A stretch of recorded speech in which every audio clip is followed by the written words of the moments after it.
Assalamualaikum warahmatullahi wabarakatuh. Alhamdulillah. Innal hamdalillah nahmaduhu wa nasta'inuhu wa nastaghfiruh.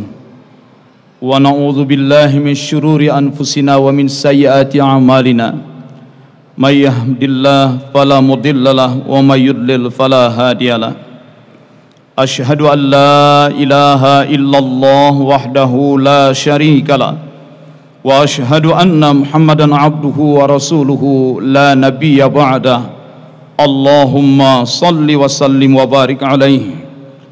Allahumma ighfir lana wa li walidina wa li jami'il muslimina wal muslimat wal mu'minina wal mu'minat al ahya'i minhum wal amwat. Ibadallah, usikum wa iyaya bitaqwallah faqad fazal muttaqun. قال الله تعالى في القرآن الكريم أعوذ بالله من الشيطان الرجيم وأن هذا صراطي مستقيما فاتبعوه ولا تتبعوا السبل فتفرق بكم عن سبيلي ذلكم وصاكم به لعلكم تتقون. Amma ba'du. Hadirin hamba-hamba Allah yang mulia, umat Nabi Muhammad sallallahu alaihi wasallam yang berbahagia, jamaah sholat Jumat yang diangkat derajatnya oleh Allah. Di dalam Quran, ketika Allah menyeru manusia untuk beriman kepada Allah, untuk berakhlak baik, melakukan amal soleh, membangun peradaban yang baik, menyiapkan kehidupan akhirat yang baik, untuk memotivasi keimanan, memotivasi amal soleh itu, Allah sering mengingatkan manusia dengan proses-proses penciptaan diri manusia itu sendiri. Diajak manusia untuk tahu diri, diajak manusia untuk selalu mengingat dirinya, siapa yang menciptakan, dari mana dia berasal. Sebab orang-orang yang tidak tahu diri, dia akan merasa dirinya paling hebat sendiri. Dia menjadi takabur dan sombong. Kalau dia menjadi negarawan, dia menjadi penguasa yang diktator, yang otoriter. Kalau dia menjadi orang kaya, dia merasa mampu membeli dan memiliki segala-galanya. Dia bahkan menjadi sangat serakah di tengah kekayaan yang berlimpah. Tetapi ada juga rakyat kecil yang bodoh dan miskin. Karena tidak tahu diri juga, maka dia seakan-akan hidup dalam kesepian. Yang dalam ilmu psikologi itu yang disebut dengan alienation. Kehidupan modern yang ramai, yang hiruk pikuk dengan berbagai macam kegiatan ini, justru seringkali menimbulkan manusia-manusia yang mengalami alienated. Dia seperti alien, dia kesepian, dia tidak punya teman, dia tidak punya sahabat untuk berbagi duka dan lara. Dia seakan-akan tidak ada yang membimbing, dan dia pun kehilangan orientasi dan tujuan hidup. Karena tidak tahu diri, jadi sombong takabur, menjadi diktator. Karena tidak tahu diri, menjadi tamak dan serakah. Tapi ada juga karena tidak tahu diri, menjadi serba minder, merasa rendah diri, kehilangan arah hidup, seperti sebagai alien, sebagai makhluk asing hidup di tengah keramaian.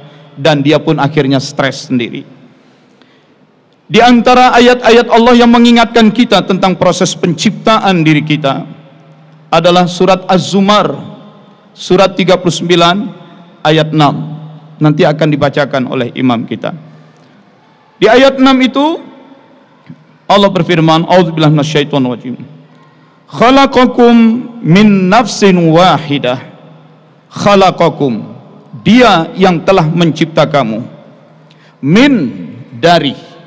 Nafs artinya diri. Wahidah, yang satu. Istilah nafs, nafsun dibaca berhenti nafs, terserap ke bahasa Indonesia lalu diartikan nafsu. Dan nafsu di bahasa Indonesia selalu diartikan serba jelek. Apa itu nafsu? Hasrat jahat. Apa itu nafsu? Keinginan-keinginan buruk. Apa itu nafsu? Dorongan-dorongan yang tidak baik. Nafs selalu diartikan serba negatif, padahal bukan itu arti nafs, dan tidak selalu negatif. Nafs dalam bahasa Arab artinya diri. Diri, satu orang, satu diri, satu individu, itu disebut satu nafs. Dua orang, dua diri, nafsani. Kalau dirinya, orangnya banyak, jamaknya anfus. Para khatib, para ustadz sering dalam ceramahnya mengutip, ibda binafsika. Ibda, mulailah, bi dengan, nafs, diri, kamu. Ibda binafsik, mulailah dengan nafsmu, dengan dirimu. Itu makna nafs, diri. Jadi kalau punya ide baik, jangan hanya dibicarakan, jangan hanya didorong-dorongkan kepada orang lain, mulai saja dari dirimu. Surat Al-Baqarah ayat terakhir, la yukallifullahu nafsan illa wus'aha. La yukallifullahu nafsan, jumpa lagi nafs. La yukallifullah, Allah tidak akan memberikan beban hukum, tugas dan kewajiban. Nafsan, kepada suatu nafs, kepada suatu diri, kepada seseorang. Jadi makna nafs artinya diri seseorang. Illa wus'aha, kecuali sebatas kemampuannya. Juga dalam ayat lain, wa ma tadri nafsun, wa ma tadri nafsun madza taksibu goda. Tidak satu nafs, tidak satu diri pun tahu apa yang akan dia peroleh besok hari. Rezeki macam apa, rezeki berapa banyak, dari mana sumbernya, tidak ada yang tahu. Wa ma tadri nafsun, tidak satu nafs, tidak satu diri pun tahu apa yang akan dia peroleh besok. Wa ma tadri nafsun bi ayyi ardin tamut, dan tidak satu nafs pun, tidak satu diri pun tahu di bumi mana dia akan mati. Banyak lagi ayat-ayat Quran yang di dalamnya mengandung kata nafs. Nafs itu artinya diri, individu. Orang Arab suka berujar, yuk kita makan bareng di restoran, tapi bayarnya nafsi-nafsi. Apa arti nafsi-nafsi? Sendiri, seorang. Jadi makna nafs artinya diri. Entah kenapa masuk ke bahasa Indonesia, nafs diartikan nafsu, dan nafsu itu hasrat jahat, keinginan-keinginan yang serba buruk. Padahal nafs juga tidak selalu negatif. Buktinya, diri kita, ketika diri kita ini sangat tersedot oleh hawa nafsu, apa saja hawa, dorongan-dorongan biologis kita perturutkan, maka nafs yang terseret oleh al-hawa disebut nafsul lawamah, disebut nafsul ammarah. Nafs yang ammarah, yang serba ingin ini, ingin itu, kepingin begini, kepingin begitu. Ammarah, memerintah-rintah, serba ingin, serba memerintahkan. Lalu diri kita mulai tobat dari nafs, diri yang memperturutkan apa maunya hawa, nafsul ammarah, kita tobat, kita naik ke nafs tingkat kedua, nafsul lawamah. Berasal dari kata laimah, menyesal, lawamah, menyesal-nyesali, penuh sesal. Mulailah orang sadar, kenapa kemarin apa saja maunya, dorongan-dorongan biologis diperturutkan, sampai-sampai hidup dengan gaya 3H, halal, haram, hantam. Akhirnya datang H keempat, hancur. Nah, mulai menyesal saat dia larut memperturutkan al-hawa. Bisikan iblis disebut nafsul ammarah, tapi saat dia mulai tobat menyesal, dia disebut nafsul lawamah, diri yang penuh sesal. Dia menangis, dia bertobat, mohon ampun. Tobatnya diterima, dosa-dosanya diampuni, segala resah dan cemasnya Allah gantikan dengan ketentraman. Maka naiklah dia ke nafs tingkat ketiga, yaitu nafsul mutmainnah, nafs diri mutmainnah yang tentram, yang tenang. Dan kita semua berharap bila saatnya datang Allah mengutus Israel, maka Israel menyapa kita dengan ungkapan, ya ayyatuhan nafsul mutmainnah, wahai nafs yang mutmainnah. Bukan lagi nafs yang ammarah, serba memerintah-rintah, ingin ini, ingin itu, penuh ambisi, penuh dengan gejolak keinginan. Bukan lagi nafsul lawamah yang penuh sesal, penuh kerisauan. Ya ayatuhan nafsul mutmainnah, wahai nafs yang sudah level 3, yang sudah mutmainnah, irji'i ila rabbik, kembalilah engkau pada Tuhanmu, radiyatan mardiyah, dalam keadaan ridho dan diridhoi. Kembali ke ayat tadi, surat Az-Zumar ayat 6. Khalaqakum min nafsin wahidah. Dia yang telah mencipta kamu dari nafs, dari diri yang satu, bukan dari gejolak jahat, hasrat buruk, bukan. Dia mencipta kamu dari nafs, dari diri yang satu. Yang mana diri yang satu itu? Kalau orang mengartikan manusia dirinya adalah tubuh, maka semua tubuh kita bersumber dari Adam, Nabi Adam alaihi salam. Tubuh daging ini, tubuh fisik badaniah, tubuh biologis ini, dalam bahasa Quran disebut bashar. Di surat Shad dikatakan, inni khaliqum basharam min tin, sesungguhnya akulah pencipta bashar, pencipta tubuh dari tanah. Kalau manusia mengartikan dirinya cuma tubuh bashar, maka basharnya berasal dari bashar Adam, dan bashar Adam, tubuh Adam dari tanah. Maka Nabi Adam disebut Abul Bashar, bapak bashar, bapak badaniah. Tetapi ada pemahaman yang lebih tepat lagi. Sebenarnya diri manusia itu hakikatnya bukan tubuh badaniah ini. Ketika badan belum terbentuk, Allah sudah membentuk, mencipta diri manusia. Diri yang mana? Diri yang berupa ruh, yang berupa jiwa. Allah mencipta manusia dalam wujud ruh. Ruh. Di mana ruh dicipta? Di alam lahut, alam dimensi ketuhanan. Ruh yang awal itu, ruh yang dicipta di alam lahut, ruh yang masih sangat suci. Sehingga seorang sufi besar yang juga ahli tafsir dan ahli fikih terkenal, Syekh Abdul Qadir Al-Jailani, dalam kitab tafsir Al-Jailani, bukan tafsir Jalalain, tafsir Al-Jailani, memang kurang terkenal, tetapi karena Syekh Abdul Qadir lebih dikenal sebagai sufinya daripada ahli tafsirnya. Beliau jelaskan, ruh manusia yang awal-awal dicipta oleh Allah di alam lahut itu ruh yang sangat suci, sehingga beliau menyebutnya Ruhul Kudus, ruh yang suci. Kudus itu suci, Ruhul Kudus. Nah, Allah cipta manusia dalam wujud ruh. Maka yang disebut diri, nafs manusia, hakikat diri bukan badan. Hakikat nafs adalah ruh. Lalu setelah Allah mencipta alam, mencipta bumi, Allah katakan, inni ja'ilun fil ardi khalifah, sesungguhnya aku akan menjadikan di bumi itu ada khalifah. Istilah khalifah, kalau dikaitkan dengan atasannya, dengan superiornya, dengan sumbernya, khalifah itu artinya wakil. Manusia disebut khalifatullah, wakil Allah.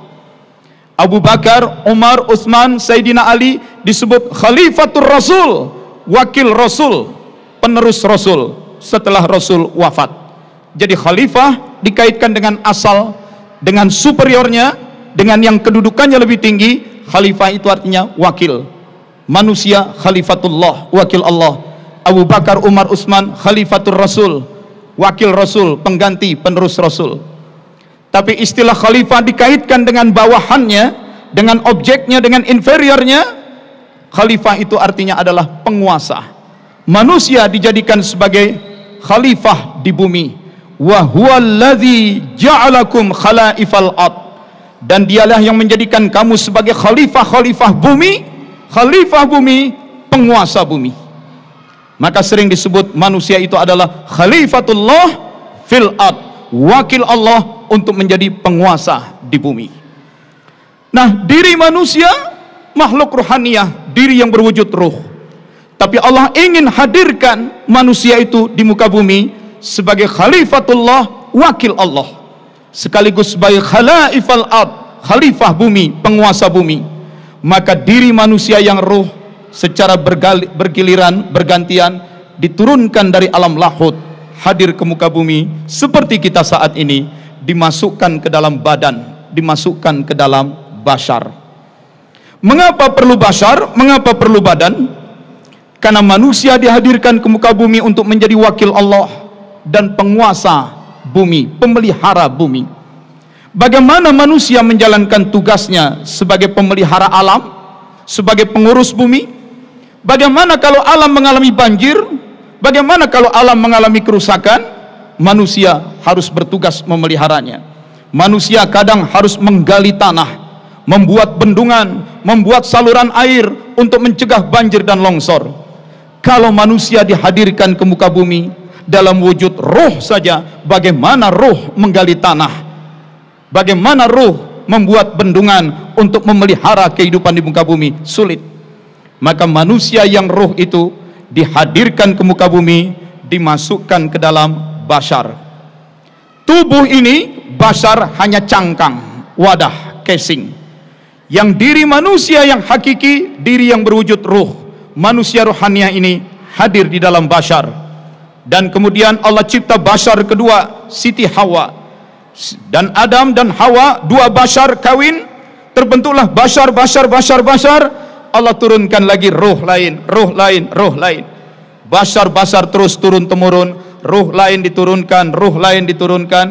Yang sudah habis masa waktunya, basharnya mati, ruhnya dikembalikan lagi ke atas. Maka kalau ayat ini berkata, khalaqakum min nafsin wahidah, dia yang mencipta kamu dari nafs, dari diri yang satu. Diri yang mana? Bisa jadi diri berupa badan basyariah, semua bashar badan dari basharnya Adam.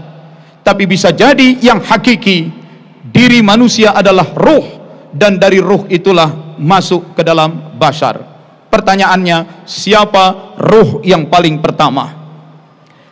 Di dalam kumpulan beberapa hadis dan juga populer dalam dunia tasawuf, diriwayatkan oleh Jabir bertanya kepada Rasulullah, apa yang paling pertama dicipta oleh Allah? Dan Rasul menjawab, yang pertama dicipta oleh Allah adalah nurur rahi, cahaya ruhku. Allah nurus samawati wal ard, Allah nur cahaya langit dan bumi. Yang pertama dicipta oleh Allah adalah ruh Nabi Muhammad. Allah nur cahaya, ruh Nabi Muhammad juga berwujud nur, berwujud cahaya. Itu sebabnya Muhammad yang ruhaniyah juga berwujud nur. Maka dalam kitab-kitab klasik, di kalangan para ulama-ulama sejak dulu, mereka selalu banyak memberi nama kepada anaknya dengan istilah Nur Muhammad. Mana itu Nur Muhammad? Muhammad yang masih berwujud ruh, yang dicipta pertama oleh Allah. Muhammad yang ruh, yang nur, Nur Muhammad sallallahu alaihi wasallam. Lalu dari ruh Nur Muhammad itu diciptalah ruh-ruh lain. Lalu diciptalah ruh-ruh lain, diciptalah ruh-ruh lain. Dan nanti baru ruh-ruh itu diturunkan ke muka bumi, dimasukkan ke dalam bashar.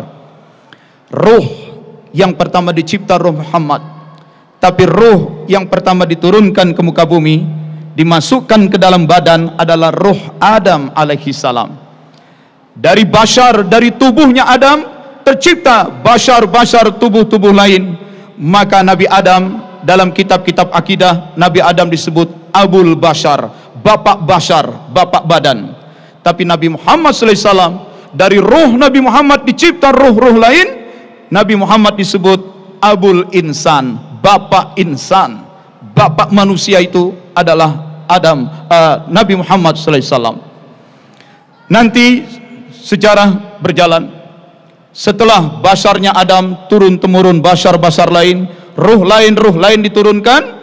Di akhir zaman, ketika zaman sudah mendekati kiamat, ruh yang paling pertama dicipta, ruh Muhammad, diturunkan.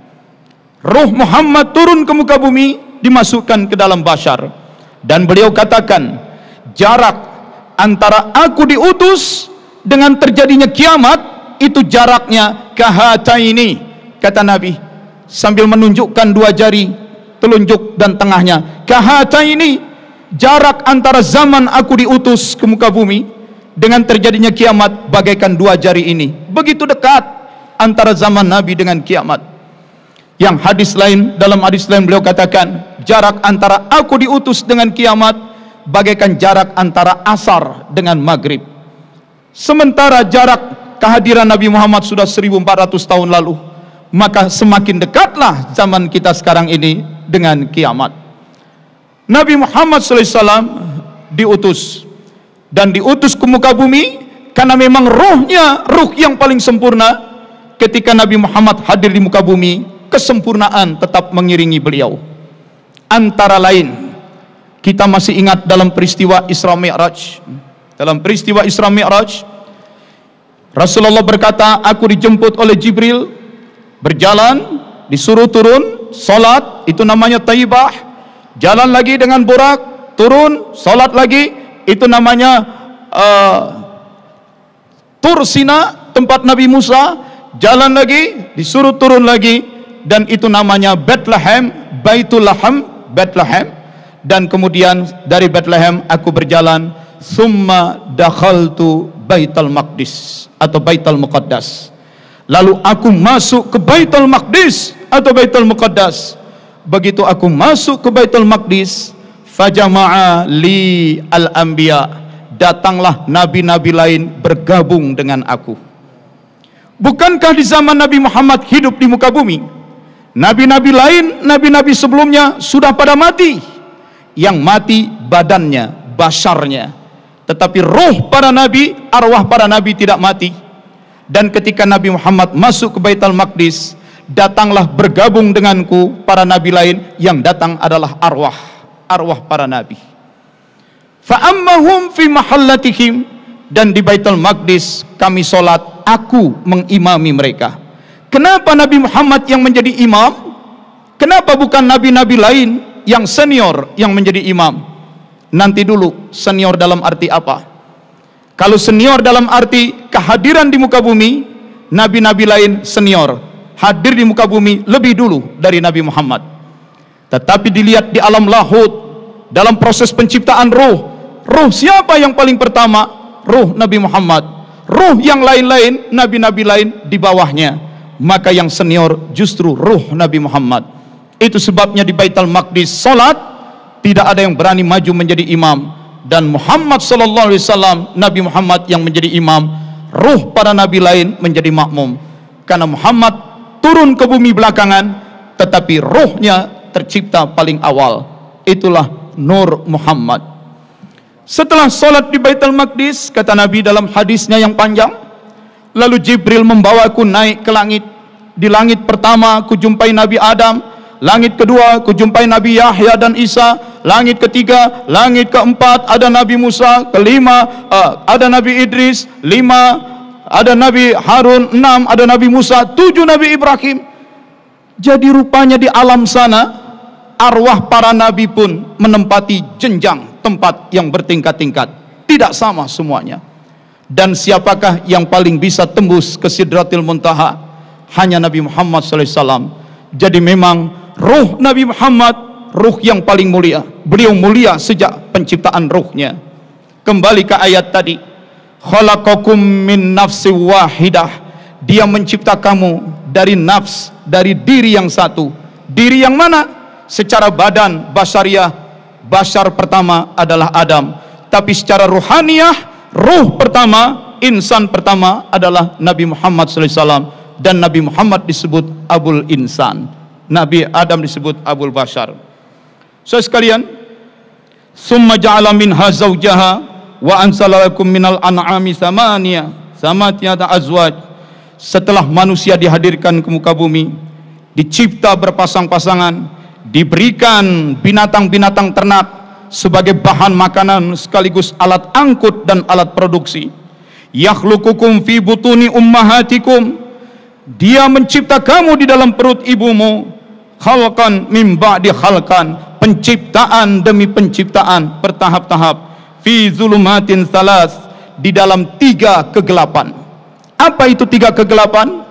Banyak tafsir, tetapi saya memahaminya. Ketika janin di dalam perut ibu, dia diselubungi oleh tabung yang disebut tabung plasenta. Bentuknya seperti balon, di dalamnya berisi air ketuban. Disitulah kita hadir. Itulah zulumat, kegelapan pertama, tabung plasenta yang berupa balon. Nah, itu tabung yang berupa balon, tabung plasenta, berada di dalam rahim. Rahim itulah kegelapan yang kedua. Dan itu rahim sebagai organ tubuh berada di dalam rongga perut. Rongga perut itu pun gelap, dan itulah kegelapan yang ketiga. Kemudian zalikumullah rabbukum, ingatlah Allah pencipta kamu, rabbukum pemelihara kamu, lahul mulku, miliknya lah segala al-mulk, segala kekuasaan. Di dalam ceramah beberapa hari lalu saya sampaikan di sini ada dua huruf, dua kata yang menarik. Diawali dengan huruf mim, lam, kaf. Mim, lam, kaf. Kalau mimnya di kasrah jadi milkun. Milkun artinya kepemilikan. Tapi kalau mimnya diberi dhammah menjadi mulkun, muluk artinya kekuasaan. Sama hurufnya mim, lam, kaf. Satu milkun, satu mulkun. Satu kepemilikan, satu artinya kekuasaan. Apa maksudnya? Kekuasaan melekat dengan kepemilikan.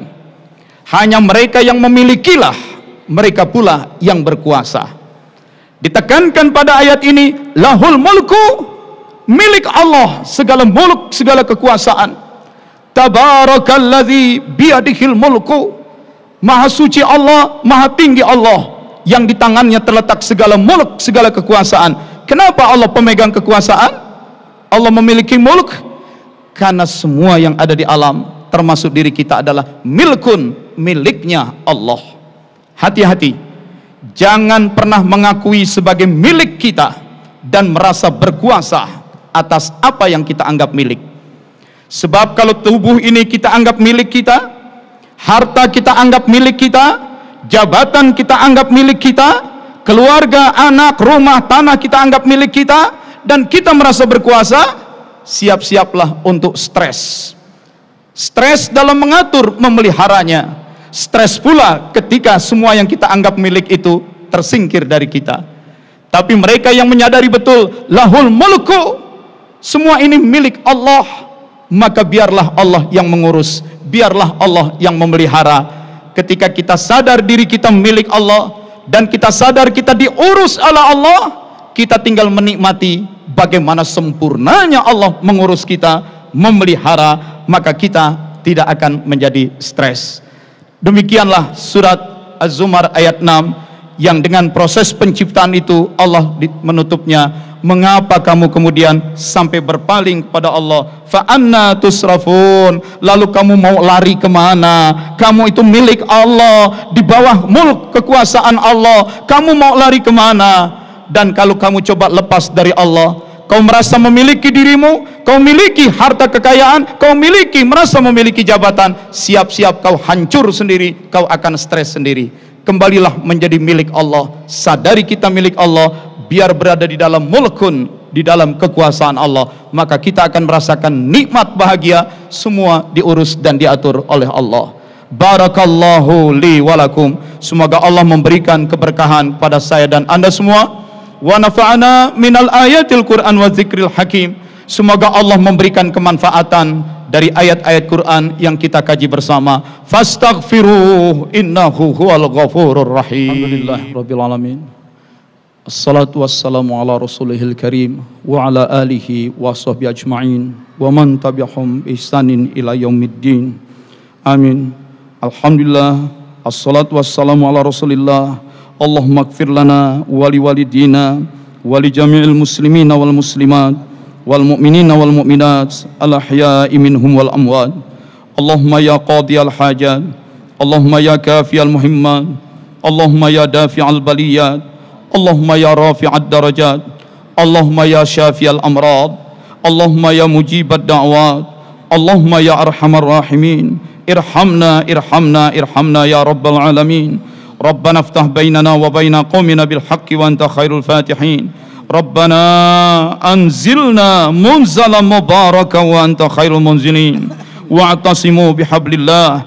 Rabbana atina fid dunya hasanah wa fil akhirati hasanatan wa qina adzaban nar. Wa sallallahu ala Muhammadin wa ala alihi wa sahbihi ajmain. Walhamdulillahi rabbil alamin. Ibadallah, inna Allah ya'muru bil adli wal ihsan wa ita'i dzil qurba wa yanha 'anil fahsya'i wal munkari wal baghi ya'idukum la'allakum tadhakkarun. Fadhkurullaha wa